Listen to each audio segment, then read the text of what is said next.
Hey everyone, Nathan with Batwing Chassis. We're going to start doing some instructional videos and how-to videos. The first one we're going to do is how to install the fuel pump into the fuel cell. It's a little bit tricky, but it's basically the same as what they do on the bikes. So I'm going to show you how that works.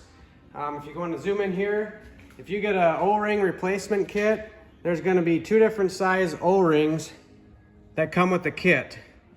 So the bigger O-ring goes on the head of the bolt. The smaller O-ring is used just to hold the bolts in. So you're going to put the bigger O-ring on the head of the bolt and install them inside out on the fuel cell. Then you're going to use the smaller O-ring on the outside. All this smaller O-ring does is hold the bolt in so it doesn't fall in when you go to put the fuel pump in. So you just slide those up the bolt. So those are just holding the bolts.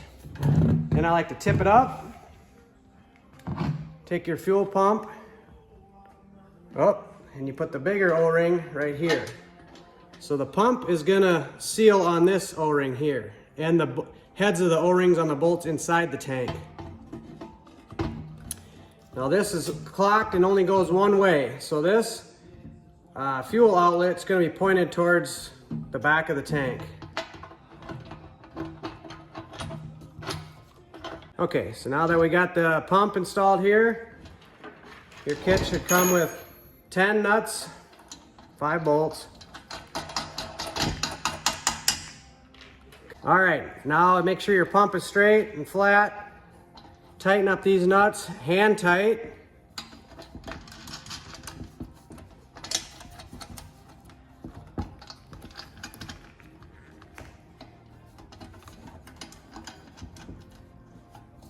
All right, now when we go to tighten these up, give them 2 turns and then alternate side to side.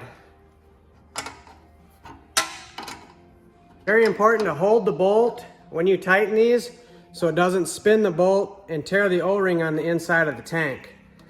Now the other key here is not to over tighten these. It really doesn't take much to seal that. So I'll go around it twice and give them 2 turns, holding the bolt so it doesn't spin and tear the O-ring inside the tank.